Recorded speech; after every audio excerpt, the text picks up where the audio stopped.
Hey y'all, welcome back to my channel. My name is Mo, and in today's video I'll be doing the mid-year book freakout tag, the best book of 2025. I'm gonna have it tied between Oathbound by Tracy Dion and Can't Get Enough by Kennedy Ryan. Yeah, those two were both 5 stars for me, and I'll be honest with y'all. By this time last year, I don't know how many books I was reading, but I feel like last year I was just like ripping through books. This year, I really want every book that I read to be like 4 and up. And it hasn't been the case, but I've been more picky this year. And I just passed my reading goal of 25 books like this week. So I'm like, honestly, I could just be done today. Like, I don't need to read no other books. The next question is the best sequel that you read this year. Oathbound by Tracy Dion. Period.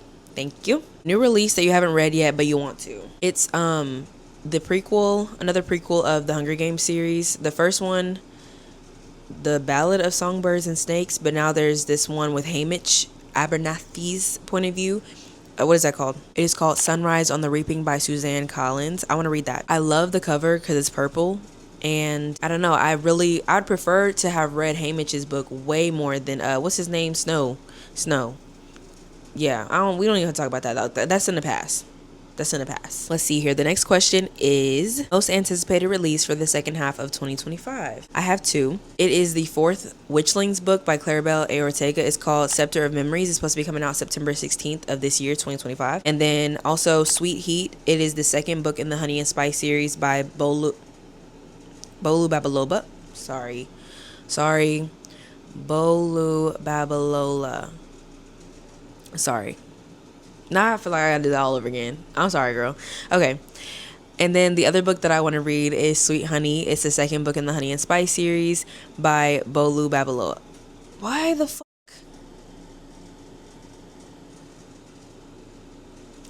And then I also want to read Sweet Heat. It's the 2nd book in the Honey and Spice series by Bolu Babalola. Why do I keep saying Babalola? Bolu Babalola. Are you okay? Okay, that's supposed to come out September 2nd, 2025. I want to read that.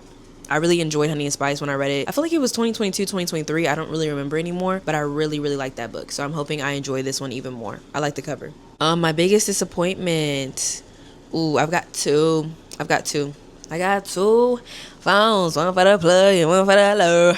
Okay, the first one being The Husbands. I think this is by Holly Gramazio. I wanted more from it. It really wasn't even a bad book. I just feel like it was just so repetitive, and at some point I was like, okay, like I get it now. If it was shorter, I think I would have enjoyed it a lot more, but we ran through so many men.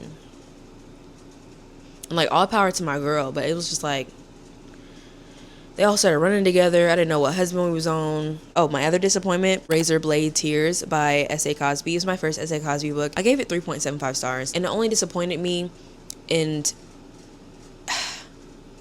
okay, hold on. Do y'all rate, I'm finding it. So when I rate books, I consider the characters, and sometimes that's how much I like the character or how well the character is written. And I really did not like the main characters because their motives for the whole thing, like it was just like their sons had died basically in a hate crime and they were homophobic their whole lives, and then they at the end they were just like, wow, love really is love. I didn't like that. So the whole time I was just like, it ain't really too much y'all can do for me. Like, I'm sorry. Be a better person. All right, the next question is biggest surprise. My biggest surprise was It's You Every Time by Charlene Thomas. I just read this recently. And yeah. My new favorite author, I would say Danielle Allen. I can't remember if I read Curvy Girl Summer last year, but I'm putting her down because I don't think I said her last year. Really enjoy her writing. I really enjoy how she writes like chemistry between other people. I fuck with it. Like, I feel like I'm there. I feel like I'm one of the characters. I'm giggling. I'm smiling. I'm like, you so crazy. Like, that's how I feel when I'm reading the book. My newest fictional crush, it is Nina from Plus Size Player. That's her 2nd book in the, I want to say it's Curvy Girl Summer. I read that recently as well. Like, Nina is just that girl. Like, I don't know. I feel like me and her, we'd get into some great things together. So just putting that out there. If there's anybody that, you know, resembles Nina, or like you have attributes like Nina, you on the channel, you know where to find me. Okay. My My newest favorite character, it's Hendrix Berry from Can't Get Enough. And technically, she's been one of my favorite characters, but there have not been a lot of memorable characters for me this year. And I really want to just bring up Oathbound again, but like if I talk about Oathbound, it's like, it's the third book. You know what I'm saying? And everybody doesn't know everybody. And that's okay. But it's not my job to talk about characters in book 3. So I won't. Book that made you cry, It's You Every Time by Charlene Thomas. I finished the book. I sat for like 5 minutes and I called my best friend Nicole. I said, Nicole, do you have time for me to talk to you about this book? She was like, yeah. I'm telling her the book. I'm like, like, you don't even realize, sister, like so much happened in 300 pages, bitch. Like you don't fucking know. So I'm telling her, I'm jumping. I start crying while I'm telling the bitch about the damn book. And I was just like, wow, like you really gotta love your people while they here. This talked a lot about grief. Like I'll talk about it probably more whenever I wrap up my July and August books. It wasn't what I expected. It should have been, oh, it is my biggest surprise. Yeah, it surprised me because I thought it was gonna be like a cutesy little like romance where like two kids just like fuck off and skip for the day, but it was more. And I wasn't expecting that. It reminded me a lot of Instructions for Dancing by Nicola Yoon, and I won't explain why. If you've read that, there are some themes in there. And it's not exactly the same, but it gave me the same vibes because I thought like, oh, it's a cute little book with kids dancing on the front with flowers. Like it's gonna be sweet. And it wrecked me. A book that made you happy. It was the third book in the Witchling series by Claribel A. Ortega. It was called House of Elephants. I just really enjoy this series a lot. Like it's nothing serious. It's a middle grade fantasy centering witches.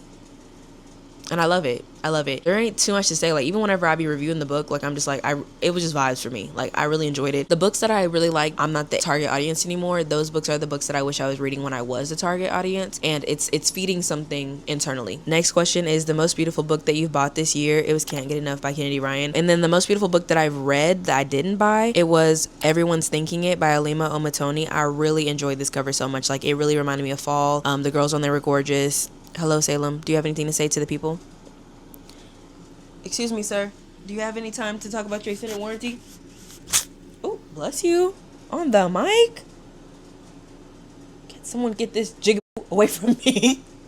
What books do you really need to read by the end of the year? I really want to read Jazz by Toni Morrison. I read Sula at the very beginning of the year and I really enjoyed it, but I was just like, do I have it in me to read another one this year? I want to read Jazz. I can't remember exactly what it was about, but when I was interested in it, I know that it's like something that I'm going to want to read at any time when I'm ready. Let's see. And also anything by Jaquel J. Thank you, TikTok, in advance for those recommendations. I've been really wanting to get into. Is it the Caselli family and the... Hold on, y'all.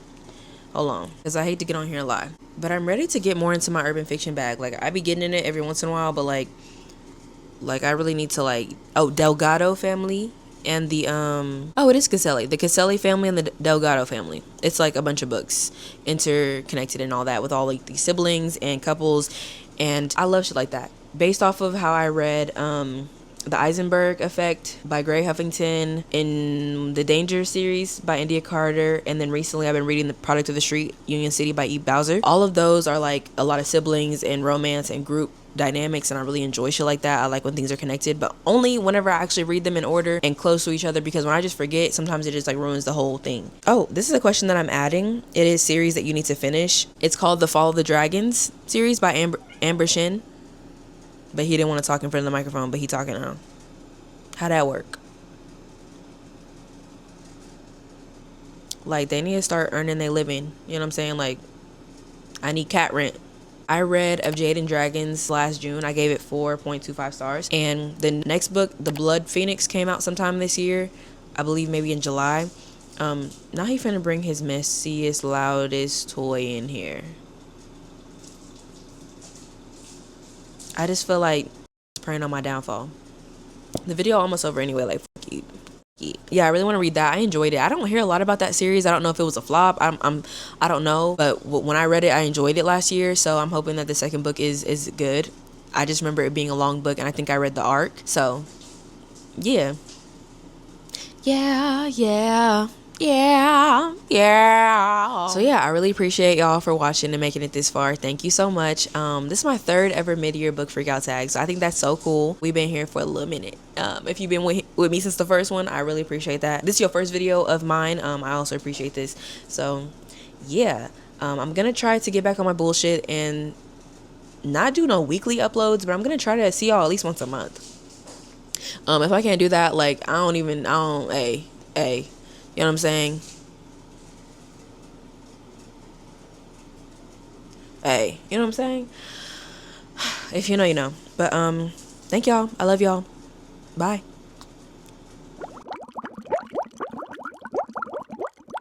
Hey, y'all.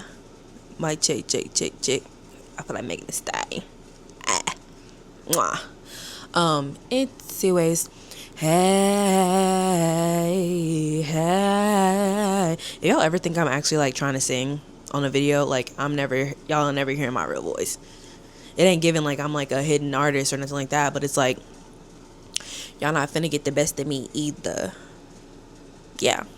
Overall, before I start this video, I already started the video. What the fuck am I talking about? Overall, this year has just been like okay. No, it's been good. I don't know, y'all. I feel like I really want like 50,000 5-star books, but sometimes like that's not all that reading is. Sometimes it's like, you know, reading a 3 and you realize like that just ain't for me, and then you never have to read it again. You know what I mean? Or it's like 4.5. I don't know what I'm saying. And see who's he, don't care. Basically with that book, should I be telling y'all what all the books are about? No, never mind. If I start now, I'll have to start for everybody, and that ain't happening. Well, I can start here. The husbands, this lady is like waking up, and she wakes up to a husband, and she's like, who the fuck is this man? She looks at her phone, there's pictures of them around the house, it's on her phone, whatever. Then he goes up to the attic, another man comes down, and one at a time men are coming down. When one goes up, she's trying to figure out this like weird situation. Yeah. There's probably a video somewhere on my channel where I've talked about that. If so, I'll link it, because if I ain't read it, if it ain't been a week since I read it, I probably don't remember. I don't know. I'm so sorry.